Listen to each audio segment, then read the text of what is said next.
As the final bell rang, they didn't go to their separate classes. They walked toward the side exit of the English wing. For the first time in her life, Maya didn't care about a tardy or a permanent record. They sat on the concrete steps of the back staircase, hidden from the main road.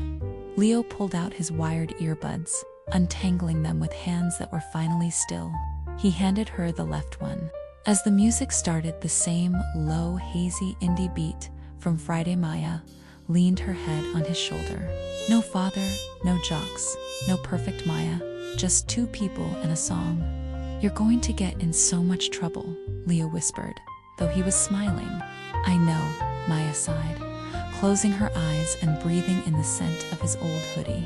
"It's the best I've felt all year. The chaos hasn't disappeared. Her parents will still be angry, and the school will still gossip for the first time. They are facing it as a we instead of an I. They did survive, but it wasn't because the world got easier, it was because they stopped trying to fit into everyone else's version of it."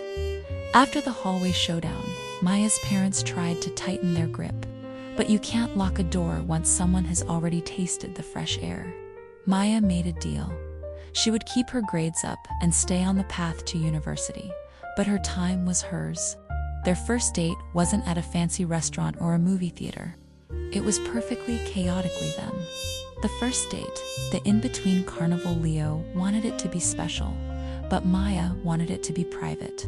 They settled on a traveling carnival that had set up in a parking lot 2 towns over. No one knew them. The vibe, neon lights reflecting in rain puddles, the smell of fried dough, and the mechanical hum of rides that looked slightly unsafe. The look, Leo wore his favorite corduroy jacket. Maya wore an oversized thrifted sweater and sneakers. For the first time, she hadn't spent an hour in front of the mirror.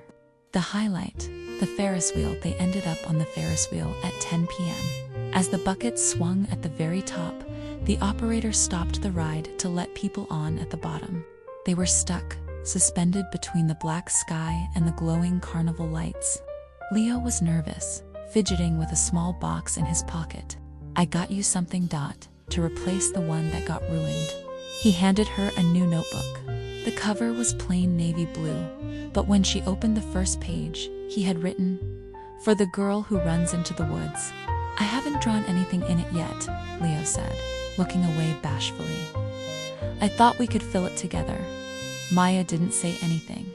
She just leaned over and kissed him. It wasn't like the movie set was a bit clumsy. Their teeth clinked, and the Ferris wheel bucket swayed dangerously. But it was warm, and it tasted like blue raspberry cotton candy. Did they survive the year? Yes, but with scars. The school year was a gauntlet. Jocks tried to make life difficult for a few weeks, but Leo and Maya simply stopped reacting. When you have a secret world with someone, the noise of the outside world starts to sound like static. Prom, they didn't go.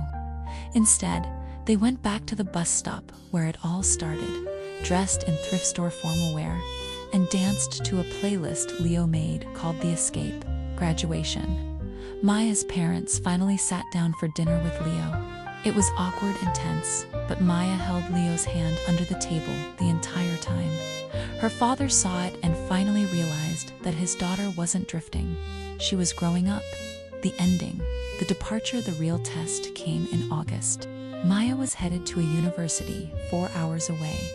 Leo was staying local to attend art school. On the night before she left, they sat on the tailgate of Leo's truck. The original notebook, the one with the mud-stained sketches, was tucked between them. "Are we going to be one of those stories?" Maya asked, looking at the stars. "The ones that end when the summer does." Leo opened the new notebook to the very last page.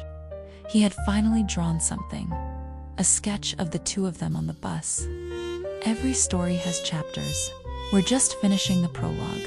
I'm not done writing about us yet." That's the beauty of teenage love. It doesn't always have to last forever to be successful. It just has to change you enough that you never want to go back to being the person you were before.